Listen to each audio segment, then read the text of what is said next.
And Tilda, Roger would like to present you with the Golden Thumb, which is a real cow.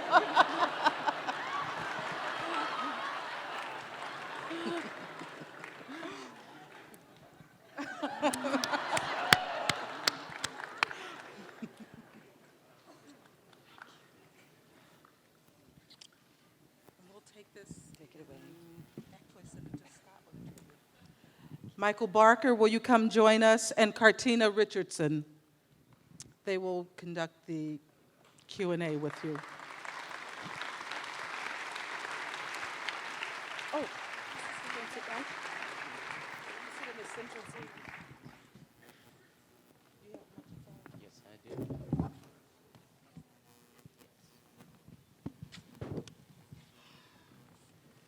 Okay, Tilda, this is where you have 1,000 people groveling at your feet.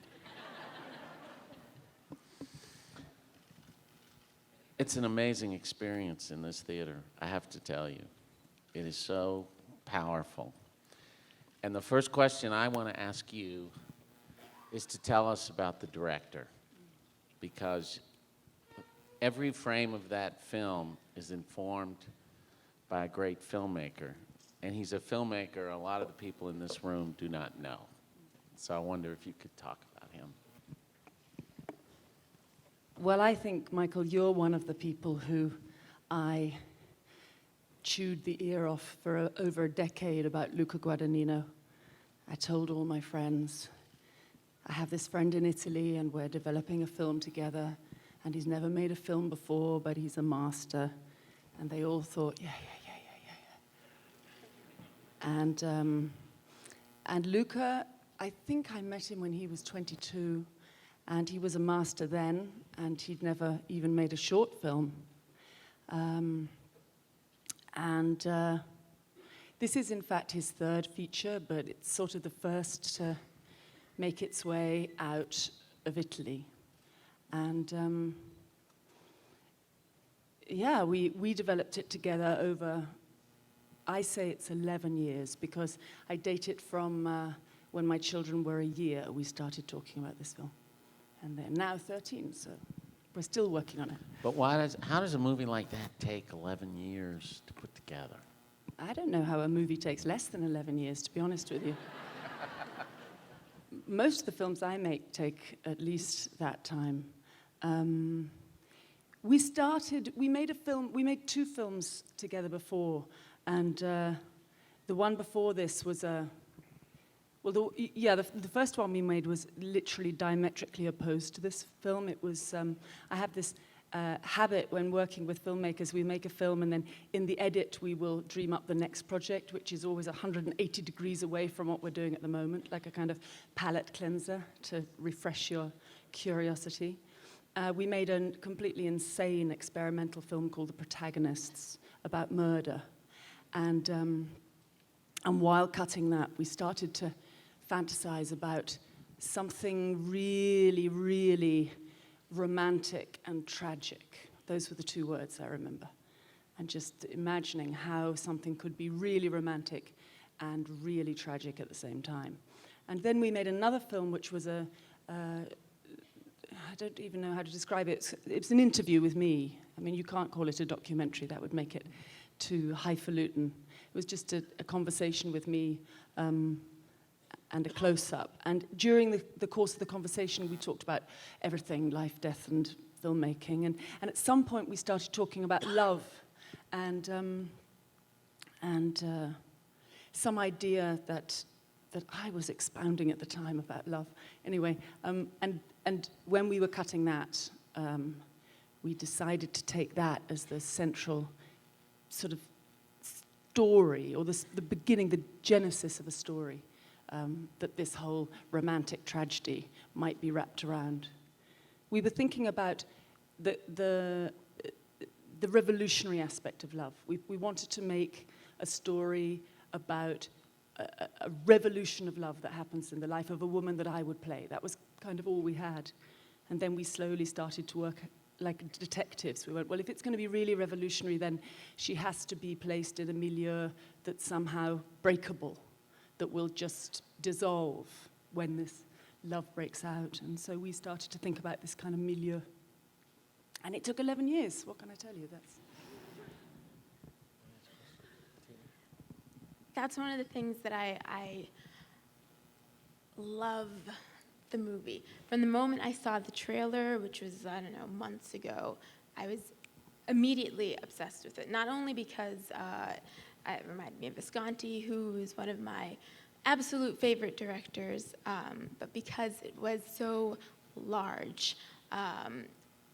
It's a movie that doesn't minimize itself in any way.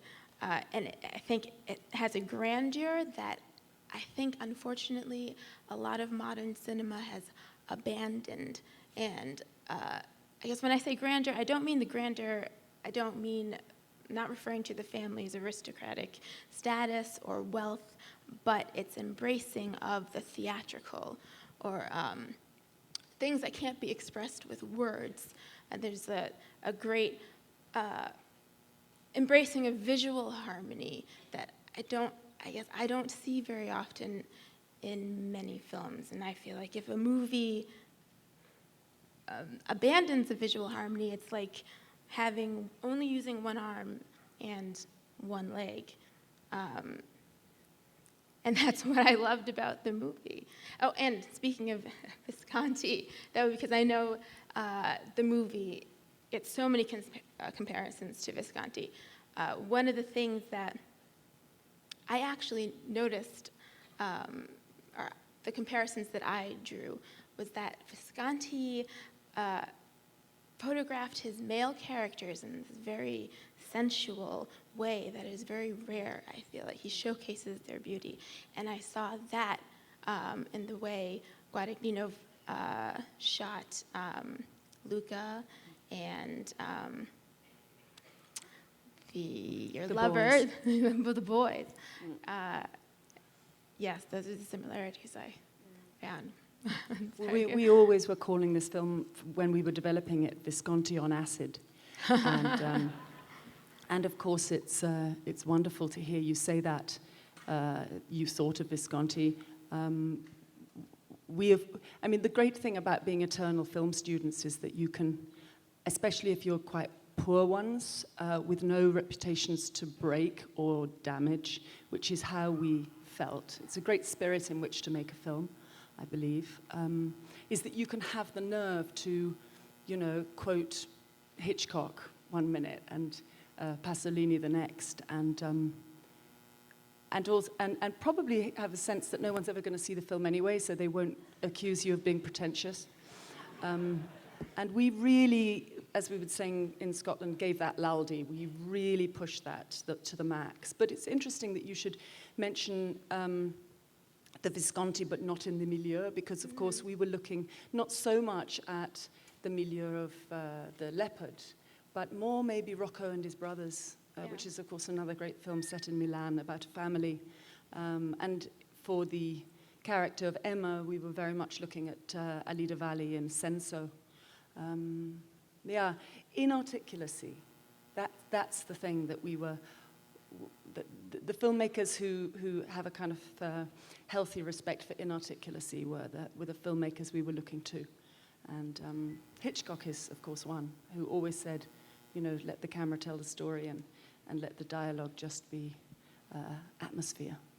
There are so many sequences that feel like they're inspired not only by other movies. By other movies. I thought of other directors as well. There's a shot of your hair. It's like straight out of Vertigo. And today the shot with all the business people in that bare office is like Antonioni. But then they keep calling her Emma, Emma, Emma. I kept thinking, is that supposed to be Madame Bovary? It is, right? Yeah. Wow. It's so many kind of inspiration, yet it's still a very original work. Yeah, it was a very, on the one hand, truly ambitious in that sense, because we were drawing on all our heroes. For that kind of detail and that kind of atmosphere, we were looking more to novels than cinema. Because we wanted it to feel modern, and it feels like that sort of meticulous detail. I remember saying very early on to Luca, I want you know, we need to make sure that this character, for example, the character of Emma, who we knew, we wanted her to feel like she was in a silent film, really. We knew she needed to be a foreigner, we knew she needed to be outside of her own language, and we knew that she needed to be not a verbal person. I remember saying, you know, we need to have a scene where the way she wraps an undone ribbon around her hand tells you more about her life than any great speech she gives about her origins. That's the kind of detail that you do tend to find in novels, even modern novels.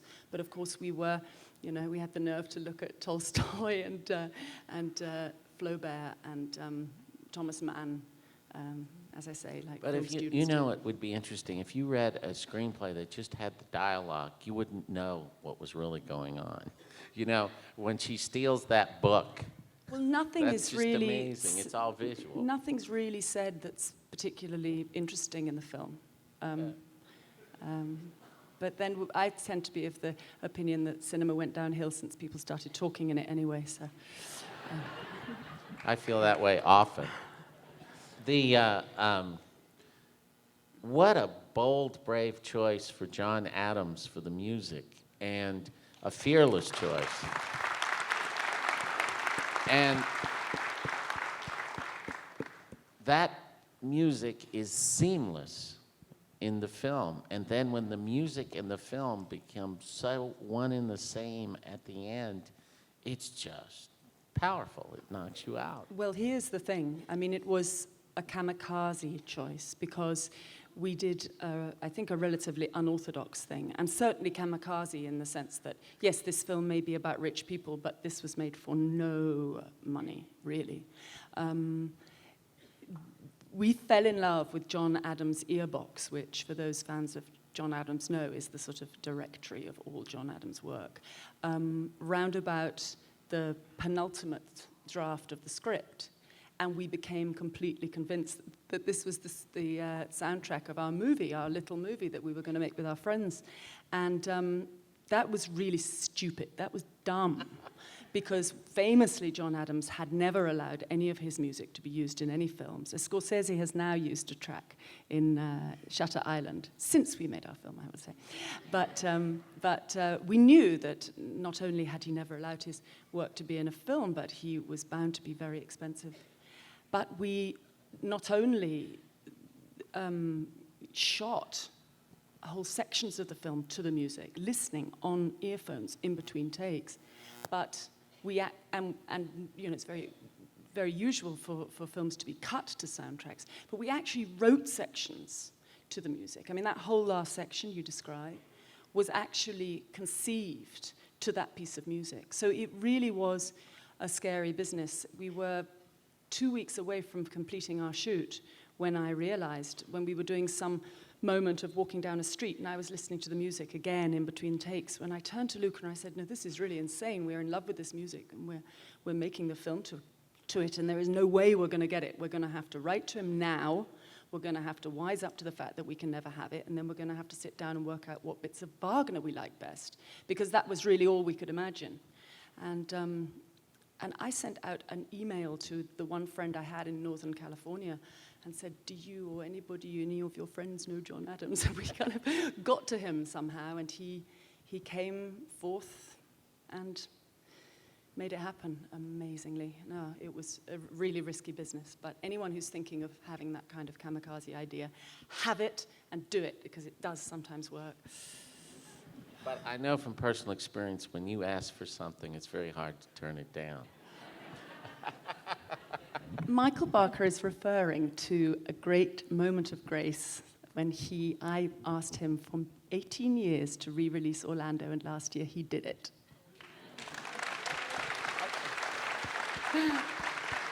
What was so amazing about that is Tilda had just won the Oscar for Michael Clayton, and we were waiting for our cars after and I just happened to run into her to congratulate her. And she didn't want to talk about winning the Oscar. She wanted to talk about her new film, Julia, which was fantastic, but also, would I please still reconsider reopening, doing a reissue of Orlando? And I thought, wow. But isn't that You what an are Oscar's very for? much into your work. yet. I mean, It's what other true. point is there in winning It's an really, Oscar? really true. And you know what? If you want to see an incredible performance on a film that's very underseen in this country, the film is called Julia. It's directed by Eric Zonka, and you're sublime in that film. Well, I will confess to you that I had the honor of being invited to this amazing festival this time last year, and I really wanted to come, but I couldn't come because I was shooting the film with Lynn Ramsey that we're just about to present in Cannes, so I said, well, can I come next year? And when I was asked to come this year, I kind of thought you'd shown Julia last year, so I chose I Am Love this year, but since you didn't show it last year, then maybe I should come again next year and show it. That's for you, Roger.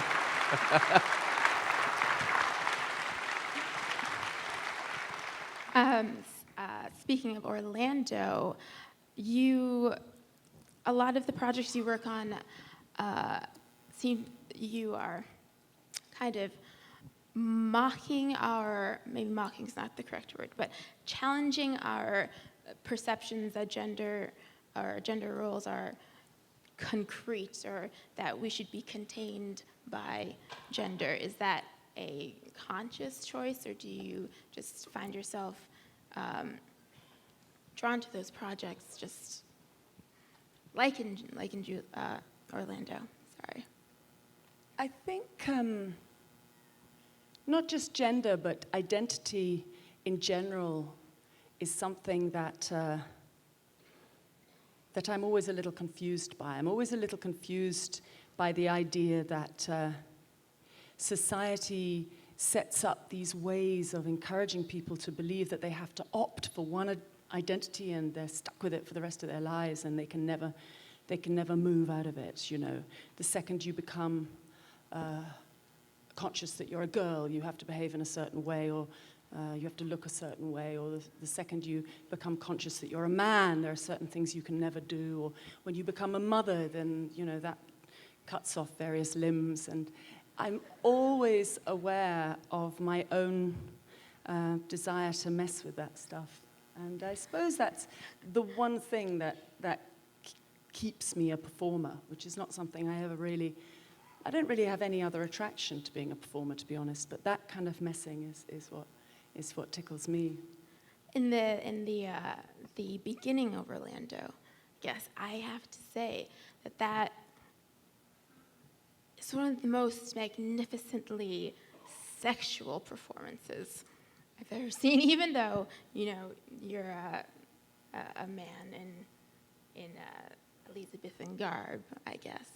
But because I think you forget that it's you, Tilda Swinton, playing a role, it's a woman playing a man. And so it just becomes a person after a while. And so it's just pure, the essence of sexuality. So it's not, we know how to expect, we expect things from male sexuality and female sexuality. But if it's just a person, that's dangerous and it's even more exciting and thrilling. And that was just magnificently sexual, I would have to say. Why, thank you. Yeah, just a person. That was really that's the project. I think that's the project of Virginia Woolf's book as well, on which that film's based. That, you know, that to just be a spirit. And there's that moment when Orlando changes sex, when she says into the camera, can't remember it now. Same person. Same person, no difference at all, Yeah. just a different sex. Yeah. Yeah, the challenge there, or my task there was to just not change at all, in fact. The clothes and the wigs and the lighting and a fair number of different colored contact lenses later, but basically to stay the same. Yeah. Did you change your performance at all? No, when it was an effort to stay the same, really. Right. To stay the same and to react, so that, you know, I would agree with you that Orlando at the beginning is freer, and that these, you know, when Orlando is first put in a corset, you know, one begins to chafe with her and want to be back in those tights. You know, what I find amazing is the variety of directors you've worked with. How do you work with Sally Potter and Eric Zonka on these very brave, fearless films, and then you work with these other types of fearless directors like David Fincher. How do you deal with all of the directors in the same way, or how do you switch gears when you have to switch gears? Well, you know, Michael, I learned very early on to expect a really good time when making films. I started making films with one filmmaker, Derek Jarman, who I worked with for 9 years. We made 7 films together, and we just had a ball. I never wanted, as I said, to be a performer. At the point at which I met Derek Jarman, I'd worked out that I didn't want to be an actor at all. I'd worked out I wasn't interested in the theatre, and I was just about to kind of slide off sideways and become a professional gambler, or I don't know what. And I met Derek Jarman, and he just sort of opened his kindergarten to me and a number of other friends, and we just played for 9 years with him. So by the time he left, very sadly, in 1994, I had a habit of having a good time. So I learned that I really only want to work with people I want to see in the morning. And so there are sort of two strands. There's the relationships I have with people like Sally and Luca and Lynn Hirschman and Eric Zonka and Lynn Ramsey, with whom I'm developing projects from scratch. And they are the ones who take a decade. And then, and this was really a beautiful kind of development in my most recent life, when these filmmakers who I didn't know, people like Fincher or the Coen brothers, or actually Jim Jarmusch has become a kind of development friend as well. But when he first came to me, he didn't know me, and they just kind of wrote me letters or rang me up and said, "We like the cut of your jib, will you come and play with us? And you don't have to travel the world raising money with us, and you don't have to sit and hold our hands while we write the script. You know, come and play with us and be an actor." And that was also the case with Tony Gilroy. And so that's how that works. But I would say the same principle is that the conversation with the filmmaker and just liking the people and wanting to hang out with them, it's very It's funny you say simple. that, because when I think of your scenes in Benjamin Button, you really look like you're having a good time. Oh, we had so much fun. We had so much fun. It was a very, very silly experience. And it was very sad because poor Brad Pitt was in prosthetics, so he had to sort of laugh without moving his mouth. But we had a very, very, very slightly too much fun making that film. And a question I've always wanted to ask you, but I've never had the opportunity to ask you, is you are an actor who also pays a lot of attention to the business, and a lot of people don't know that about you. You do. You pay attention to what happens to these films after they're finished. How do you juggle that as an artist, dealing with the art and the performance, and then this idea of commerce? To what extent do you think about that? How do you deal with the ups and downs of the results in each case? How does your mind deal with that? My mind's trying to deal with that question. No one's ever asked me before. It's a great question. It occurs to me off the top of my head that it doesn't feel like there's any division. It feels like that's the work. But again, I think maybe the answer might be found in my origins as a filmmaker. My origins were, the days before independent film had a capital I. I mean, so independent that we were working in a kind of experimental underground world in London in the middle 80s. And we had to know it all. I mean, what I learned with Derek Jarman, I've said it before and I'll go on saying it, is Derek Jarman taught all of us, whether we were you know, Sandy Powell, who's learned, she worked on her first film with him, Caravaggio, great costume designer who's gone on to make many films with Scorsese and other people. Simon Turner, who learned how to be a film composer with Derek. We all made our first films with Derek. And what Derek taught all of us was how to be a filmmaker. Not necessarily how to be a director, but how to be a filmmakers, all of us. And we became filmmakers with him. We were always involved in the edit. We were very often involved in collating the sound afterwards, and we were involved. We learned to be producers with him. I mean, I learned to be a producer with him, and I have recently started to have my name actually put on films as a producer. But I learned, I mean, producing films is possibly what I'm more interested in, to be honest. I'm happier producing films than being in them. I'll be in them if that's the best way to get the film made. But very often the best way to get the film made is for me not to be in them. And that's very much from Derek Jarman. I mean, Derek Jarman was so in sync with every aspect and detail of film, every aspect of it. And that's where it began. But it's funny that you should talk about commerce, because we're talking about such pre-industrial cinema. I still feel like I'm working in pre-industrial cinema. I mean, I Am Love, believe it or not, you know, seeing it on this huge screen tonight is one thing, and knowing that it actually had a really very, very healthy life everywhere but Italy, I will say, around the world in the last year.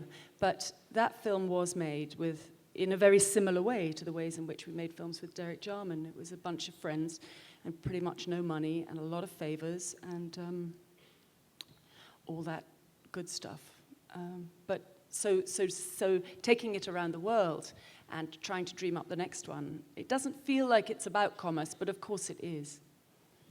The film that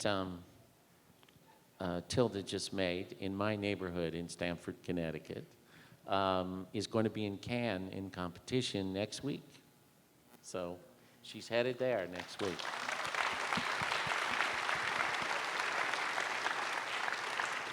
Directed by Lynn Ramsey, another bold, wonderful filmmaker.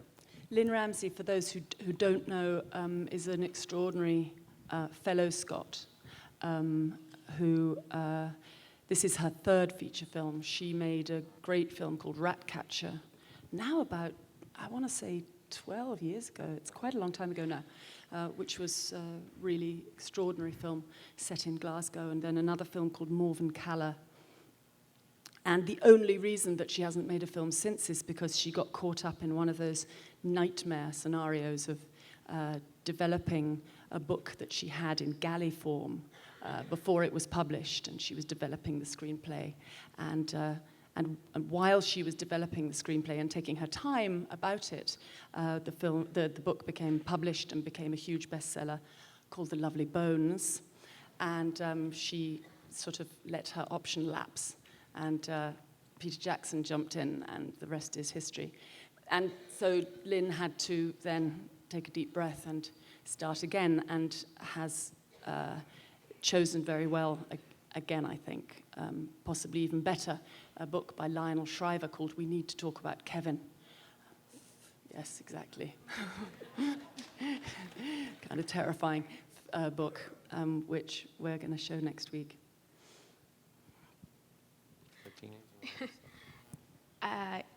Question for you. When I was writing a segment on I Am Love for the show, I said that the movie is about, it's large because of some of the ideas it explores, and that it's better to maybe explore a big idea and risk being called a big fool than explore a small idea and be called a small fool. And Chaz asked me if maybe I wanted to clarify on what that big idea was, and I was hesitant because I think sometimes maybe for people who haven't seen the movie, hearing what someone's opinion on the philosophical or artistical idea of what the film is about can limit the way they experience it in some way. So I wanted to know from you as an artist, how important or unimportant do you think it is for an audience to know what the artist's intention is with a movie or any kind of art. I thought you were going to ask how important is it to be prepared to be a big fool, and I was going to say very. I don't think it's important really at all, to be honest with you. I think that in many cases it can really inhibit the way in which an audience can experience a film. I'm always a little hesitant about talking about what a film adds up to. I'm never really sure what a film does add up to. When one's worked on it for a decade, it's hard to know. It always ends up adding up to different things every time you see it. But I suppose one can suggest starting points and just take people through one's, just the genesis of it. I would say in a very big, foolish way that for me this film continues to be about nature, both human and otherwise. And the feeling of, again, what we mentioned earlier about identity. I'm always interested in, this woman was the heart of the beginning of the idea of the story. We started with a character in crisis, or the idea of a character coming to a point of crisis. So that point of transition and transformation, that was really a starting point. And so in order to get to that point of transformation, we had to really load the dice up front. So we had to choose for her to be in a milieu that was incredibly, as I said earlier, combustible or breakable, fragile. We had to make her a foreigner. We had to, make a world that was so codified that you could easily, as an audience, become claustrophobic about it. I mean, what I love, what I do think is an achievement of the film, and maybe this is only me, but you start watching it and you think, oh yeah, it's so gorgeous. Oh, I'd love to live in a house like that. And you get so into it, and then around about the second reel, you're beginning to itch because you want to get out in the garden and you want to kick off those really uncomfortable Salvatore Ferragamo shoes, and you just want, and you want to eat. And you do. You get very hungry, and you want to eat. Yeah, it's true. So that all of that. That sense of, which we layered very much, the idea that when you're in that heart of Milan, you're in an industrial environment. That wealth is industrial wealth. It's not the feudal aristocracy of I Gattipardo, the leopard. It's this is something very different. This is an industrial dynasty that got rich during the fascist era in Italy. I mean, they've got a lot to be very, very discreet about. And it's a very particular world and very unnatural. Speaking of maybe unnatural and claustrophobia, I don't know if this was intentional, but I don't know if you guys noticed, but in two scenes, I think, your clothing and Betta's clothing mirror each other's. In one scene in the beginning, I think she's wearing camel. In the next scene, you're wearing a burgundy, and then it switches around and vice versa, and your hair is obviously the same. Was that intentional? Yeah, it's kind of embarrassing to say it, but it was. We were that involved in. Why is it embarrassing? Because. I don't know, it feels like we should have been looking at more important things.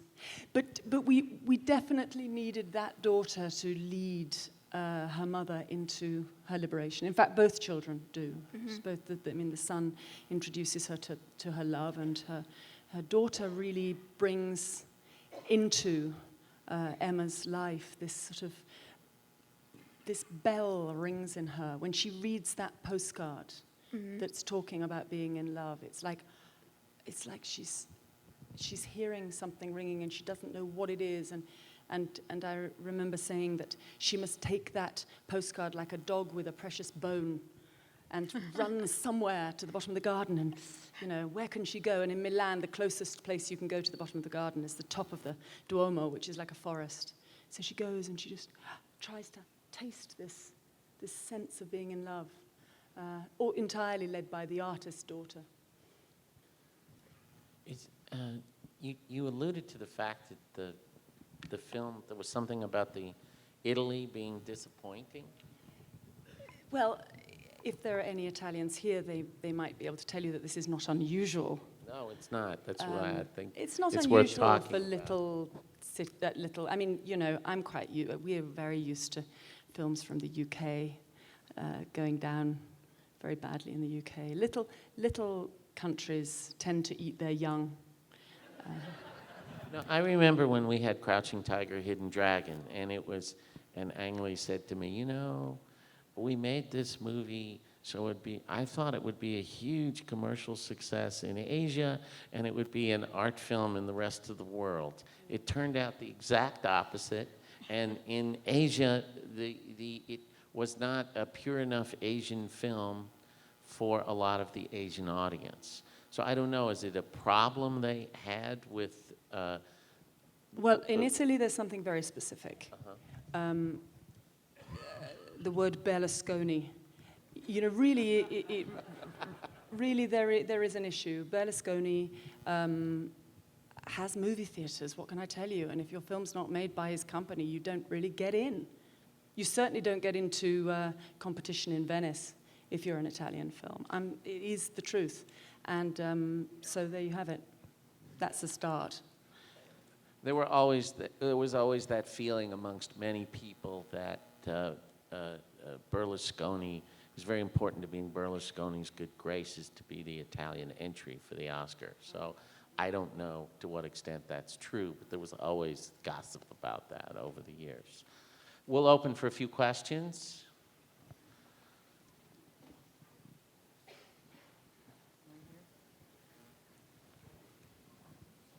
Tilda, thank you for coming.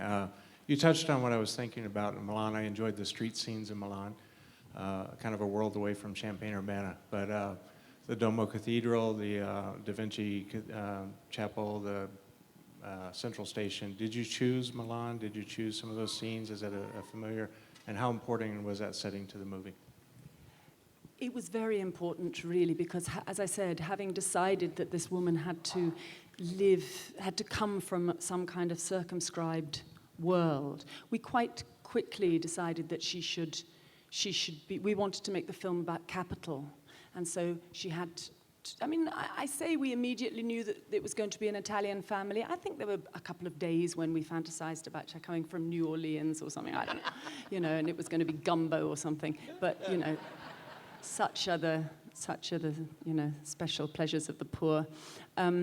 We quite quickly, having decided that this was going to be a rich Italian family, it's Milan. Milan is the place.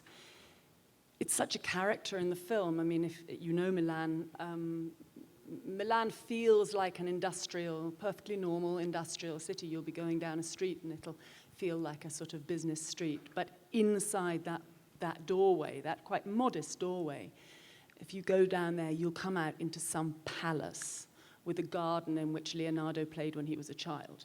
It's all in there, but it's all hidden. And as I say, it's all very discreet, because a lot of those families, as I say, have a lot to be discreet about.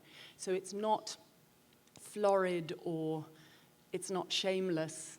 There's a sort of studied modesty about it, which I personally find very sinister.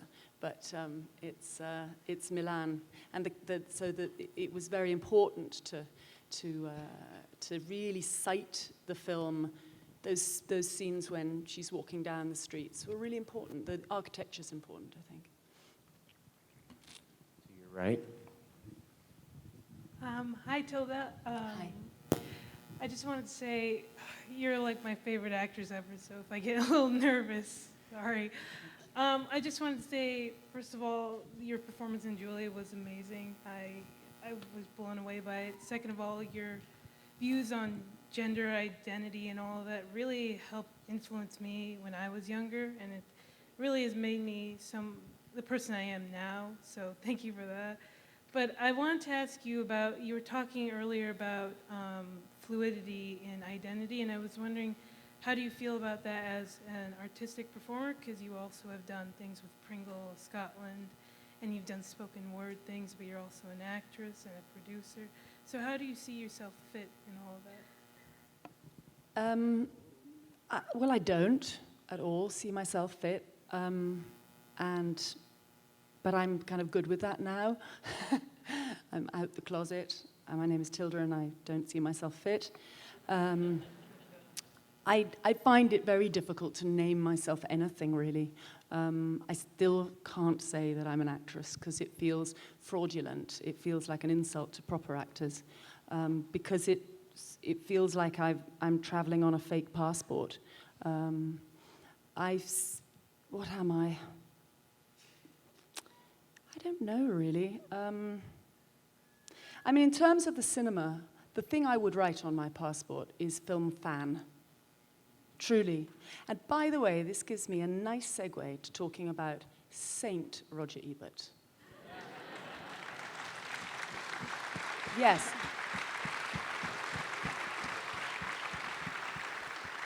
I want to say this, and I want to say that that earlier somebody described you, Roger, as a national treasure. Well, I would take issue with that, and I would say that you're not only an international treasure, but an intergalactic treasure.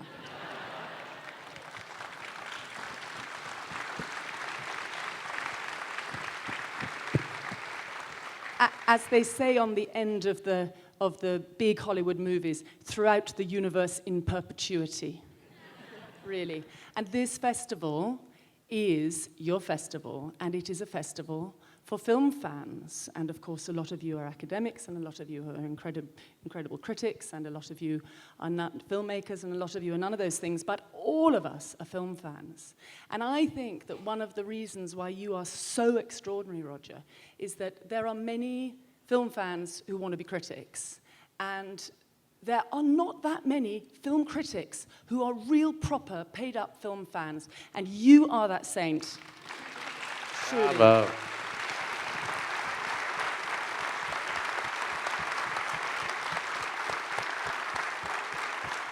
No, it's really true.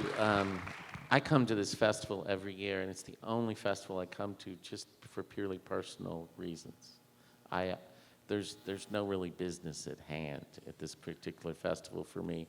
And I have always said this about Roger, and I said this on the stage when I came the very first year, that people in the business have always felt that Roger is kind of their conscience, you know?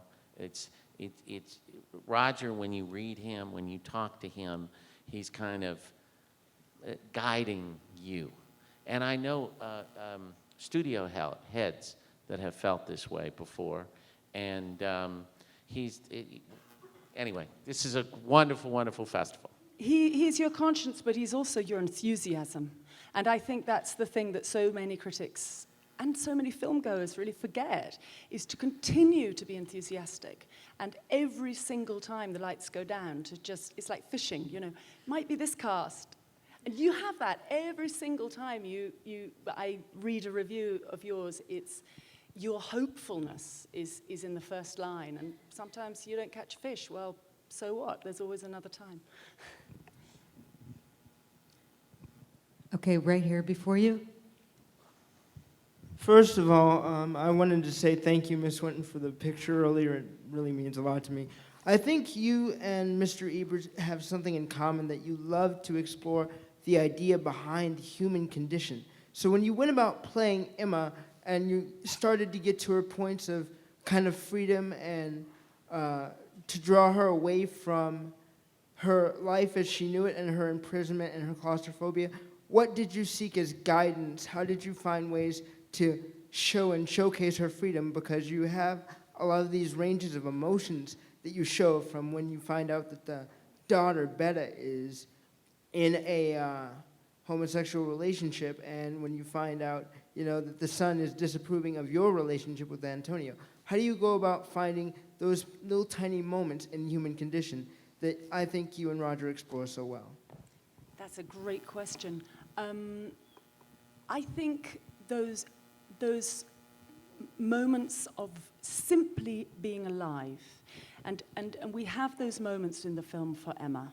We gave her those moments. We gave her the moment when she first tastes Antonio's food, which I imagine is, I don't know if there's another love story in cinema where the first love scene is actually not between the lovers, but between the woman and his food.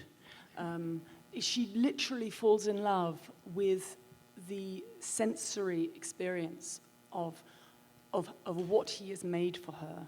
And anyone who's had the privilege of cooking really, of eating food cooked with love, and our mothers cook for us all the time with this, and our fathers, and if, you know, if we can cook for our loved ones the same, there's nothing more intangible but tangible about of tasting that love. And there are moments when there's a moment actually when we came into the theatre late because we'd been eating and playing cards. So we didn't see the film tonight, but we came in just at the moment when he takes her up to his garden and she gets out of the car and takes off her cardigan because there's sun and she wants to expose her skin and then she goes up to the branch and it's all about these moments of feeling alive, just feeling alive. And it's interesting because of I've seen 3 films here today. I mean, I came to be with you and to show this film, but I really came here to see films, which is one of the things I most love to do. And I've seen 3 really interesting films today, and all of them seem to be about the same thing, and that might bind all 4 of the films that we've seen today together, that all of them, the documentary, A Small Act, the film set in South Africa about life, and that beautiful film that we just saw about somebody, again, a very similar film actually, what's it called, Leaves of Grass, about someone who's just trying to, like, the elastic's gone out of his knickers, you know, he's trying to find that, you know, the glue on the back of the stamp, and he can't find it, and then it comes, it just starts to come, it's like he wakes up again. That's the moment, I think. And of course, this is the wonderful thing about cinema, and this is what Roger Ebert knows, is that one of the great gifts that cinema can give us is the opportunity to put ourselves in someone else's shoes. Someone of another gender, someone from another time, someone from another planet, someone from another country, someone with a completely different experience. And you can literally put yourself in someone else's shoes. And that's why it is such an amazing, not only art form, but you know, existential force for good in the world.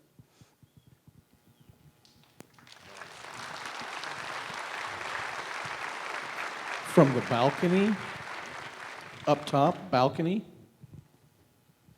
Hello. Hi, Tilda. I was wondering what kind of preparation you did for the languages that you had to speak in the film, and especially how you chose Russian for her. Well, second question first. We chose Russian over the course of that decade in a very organic way, and I do think it had something to do with Tolstoy. We knew she had to be foreign. We knew she had to be out of her own language. And she just sort of, I think we tried her being other things. We knew, the point at which we knew she had to be Russian was when we worked out that she had to come from a place that she could never return to. And a Russian coming from Russia at the time at which she will have come, which will have been sort of late 70s, because the film, of course, is set 10 years ago. It's set at the turn of the millennium, when the rich people were still rich. All the rich people think it's a complete historical work of, you know, like, oh, those were the good old days. So we knew that anyone coming from Russia at that time, that Russia just doesn't exist anymore. And so that was an important thing, because we needed, when this revolution happens in her life, she needs to keep going into it. She can't just run home. And the more we developed this idea of her being Russian, the more it felt like the right thing.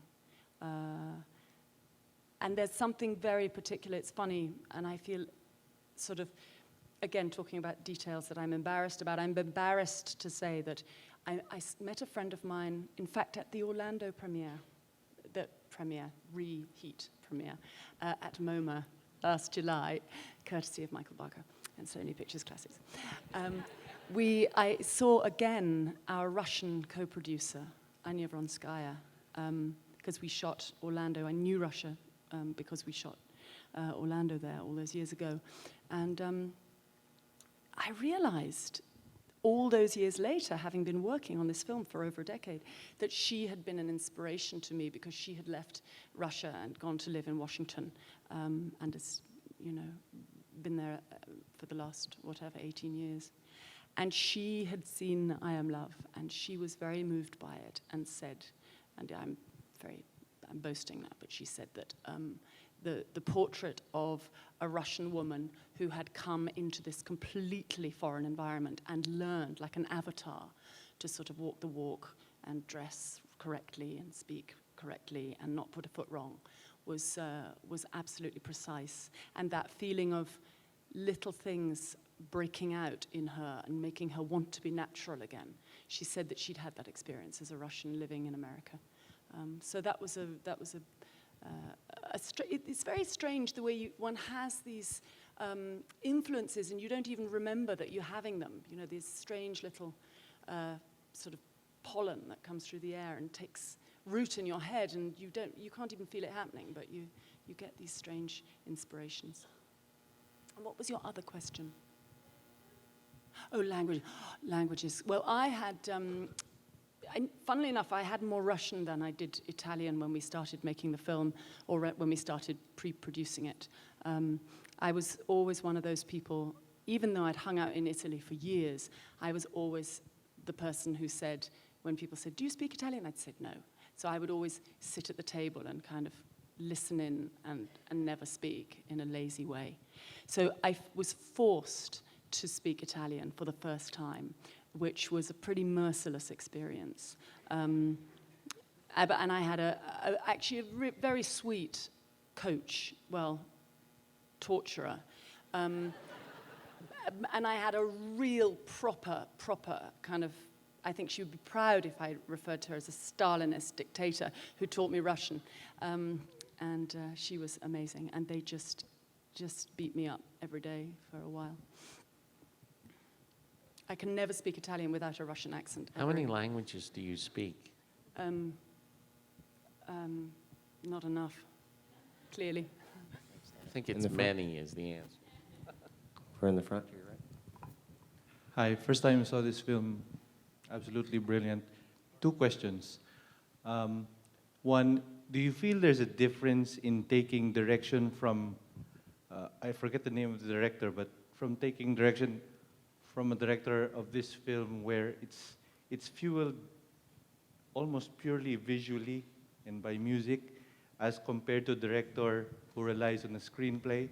And second, how many cameras did you use in Salerno? Because it seemed like there were cameras everywhere. One. Only one? Yeah, one.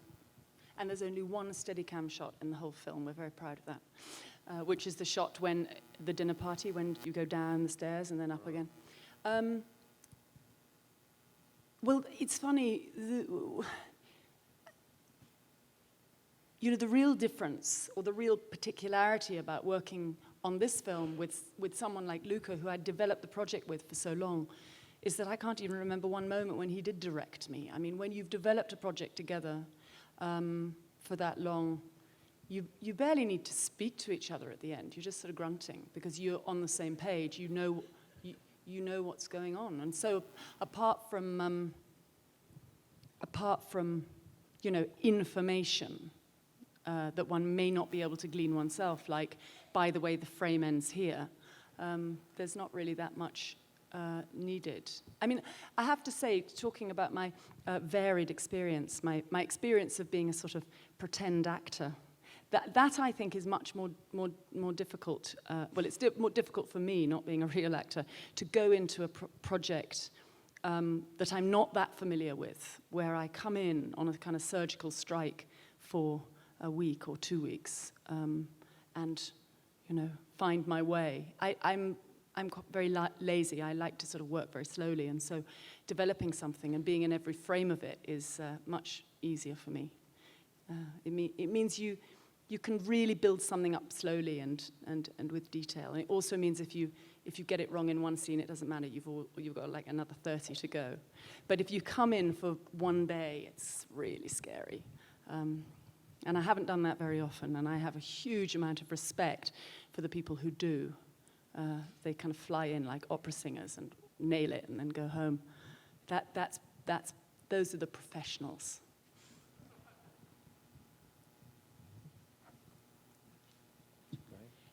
Hi, I have two questions, very unrelated. The first one is a follow-up to the Russian. The choice of using Russian in that scene took me aback. It was so powerful, so I wonder if you'd tell us how you all decided to use Russian at that point.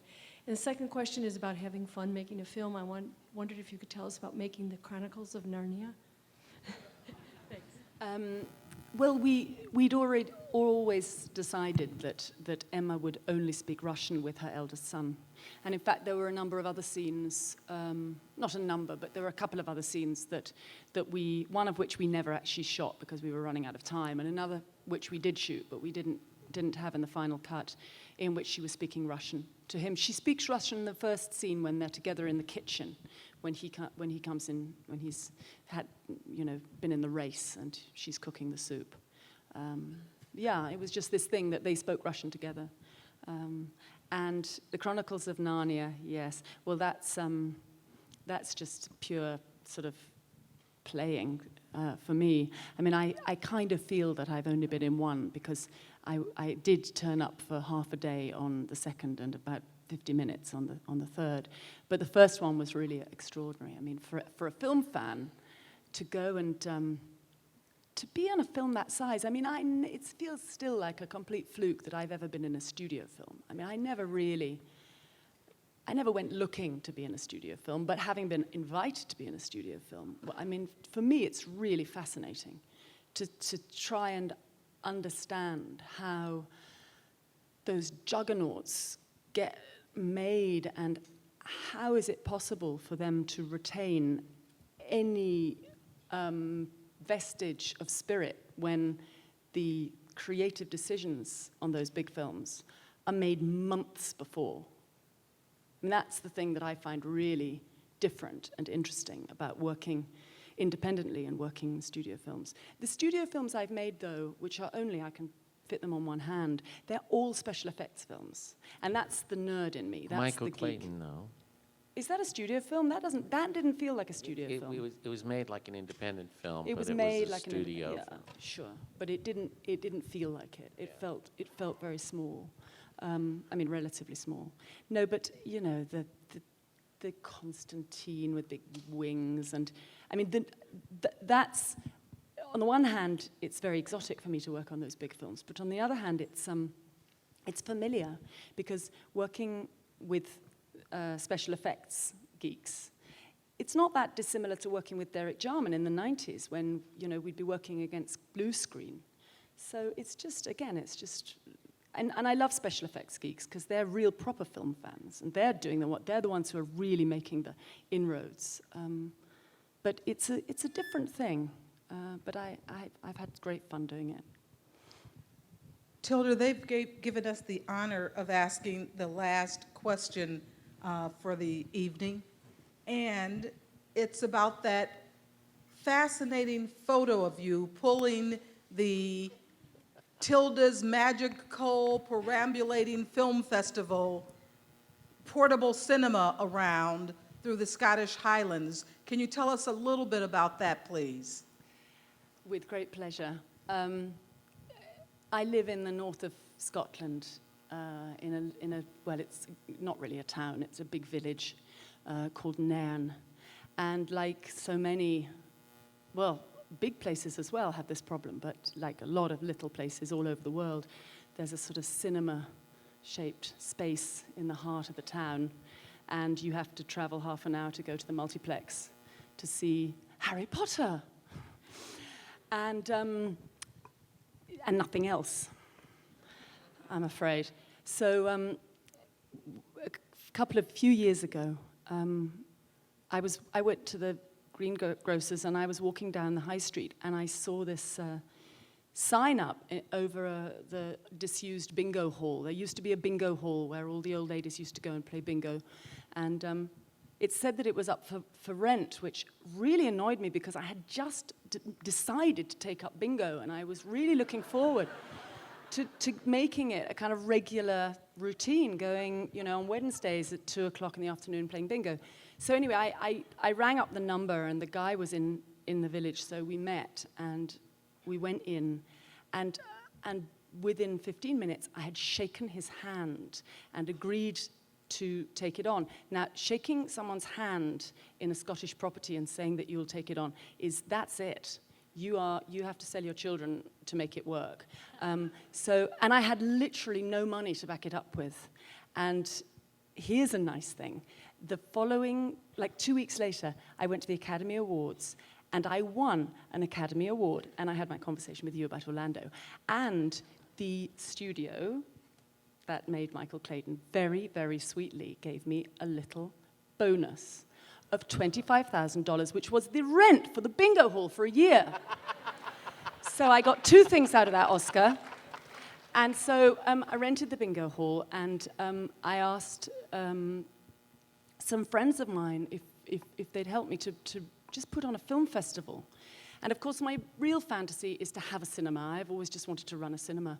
And I realize that it's not really practical, because I do have other things to do, and I know how much work it is to run a cinema, and what a total, wall-to-wall job it is. But I thought a festival.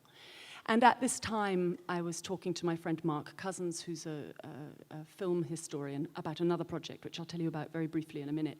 And so we decided to mount a film festival just for us, really, and for anybody who'd like to come, for 8.5 days. And there's a reason why it was 8.5 days. And we just put on our favorite films. And my children were co-curators. And we live in a very sort of cine fan household. We don't have television, but we watch a lot of films. And my children are huge kind of cine buffs, and they think Jean Cocteau makes children's films. Yeah. And so we had, oh no, really? Oh, how beautiful. And anyway, we put together this program. And we didn't really mind if nobody came. It was sort of for us. And we didn't really know how the town was going to react, because they could quite easily have turned their nose up. And it was a sensation. It was an absolute sensation. And people came from all over the world, I have to say. They kind of read about it online. We did no publicity for it at all. And yet, there were people in Australia who read about it after the first day who came. There were people who came from Papua New Guinea. There were people who came from America. There were people who came from all over Europe. But the thing that moved me the most was the locals. And Nairn is a little town. It's not a university town. It's a little town largely full of, ladies over 70 and fishermen out of work. And they all came, and they all saw the bitter tears of Petra von Kant and Bresson and Fellini. And if you brought home baking, you could get in for free. And we had the most rocking cafe, unbelievable cakes, all day long. And if you came dressed appropriately for a film, you got in for free. So if you came to the early morning screening of Margaret Rutherford in Miss Marple in pajamas, you got in for free. And my bank manager came in pajamas with a teddy. And if you came to Roman Polanski's The Vampire Killers in full vampire makeup, you got in for free. And if you came to Brigadoon in a kilt, you got in for free. And it was absolutely sensational. And then the Scottish government asked us to do a Scottish version in Beijing. And so we went to Beijing. And that was a really interesting challenge, because we were in a city.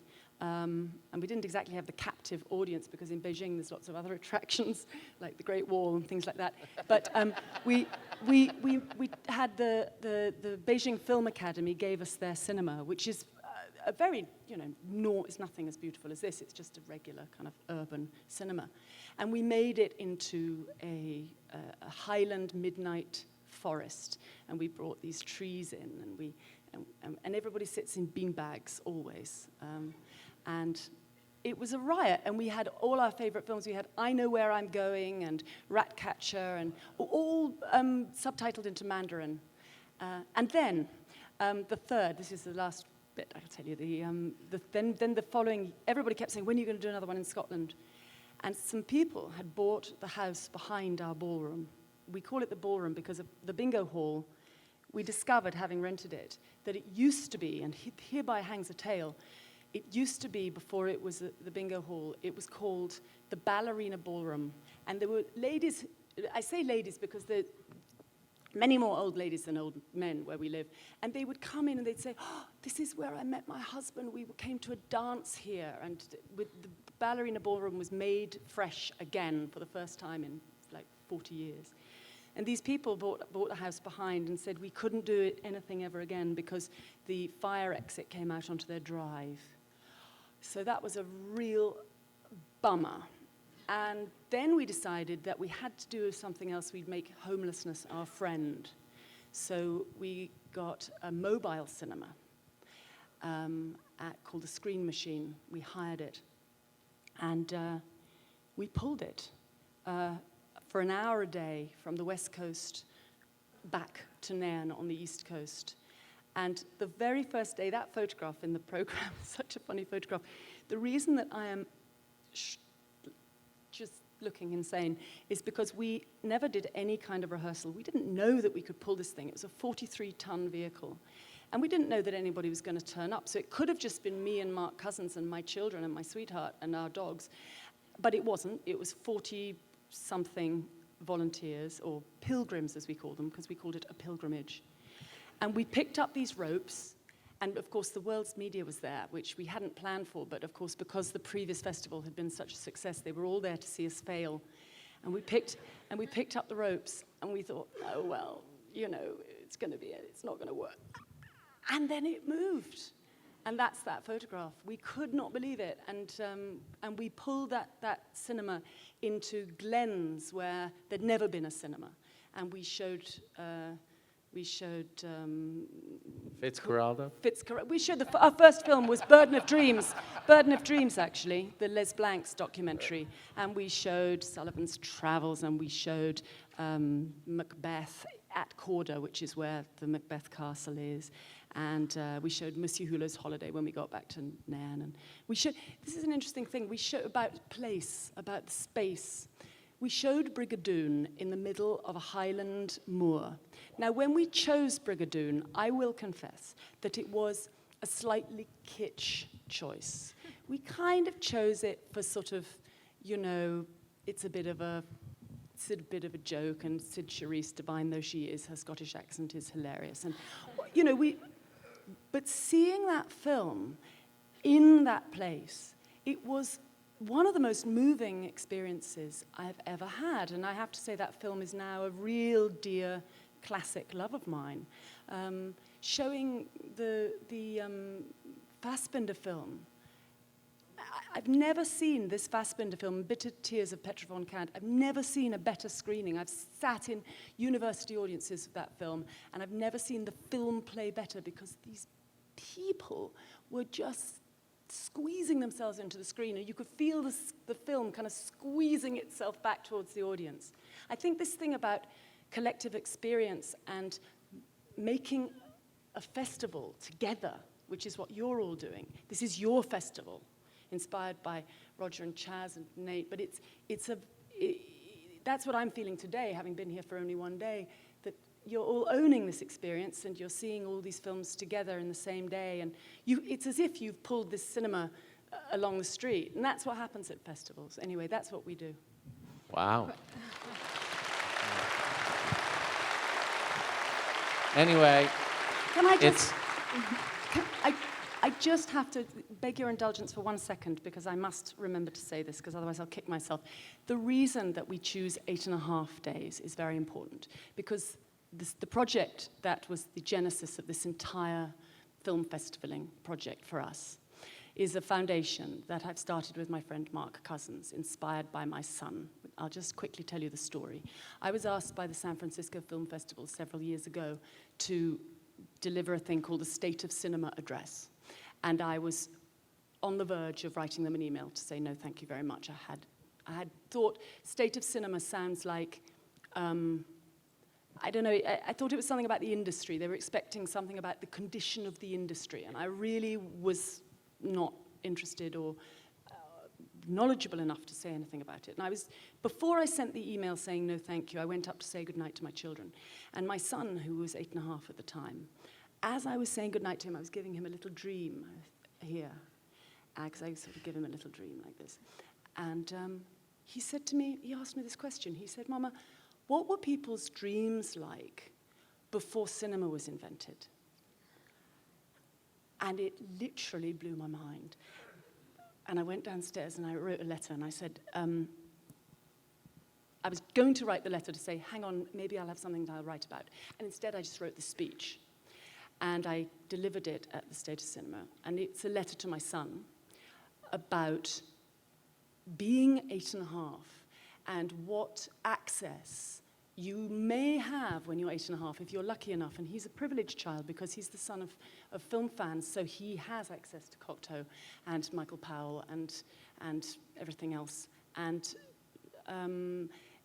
anyway, my friend Mark Cousins read it, and because it was published quite widely, and he wrote a response. And so the two of us got together and we decided to start a foundation for children of 8.5.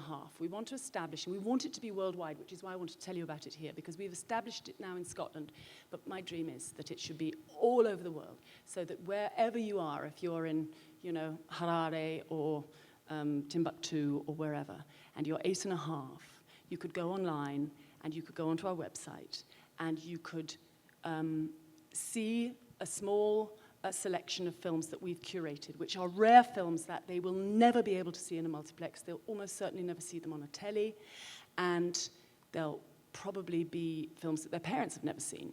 And they see a little 30-second clip, and they choose the one they like. They work out their 8.5th birthday, and they write to us, and we will send it to them in the post as a present for their 8.5th birthday.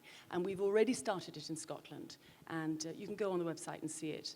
And we hope one day that it will be a global initiative. And so 8.5 is a very important number to us, and of course it's the title of a great film. We will do that. Thank you so much. Tilda, you continue to be an inspiration for all of us. Thank you so much. Thank you so much for having me. God bless you.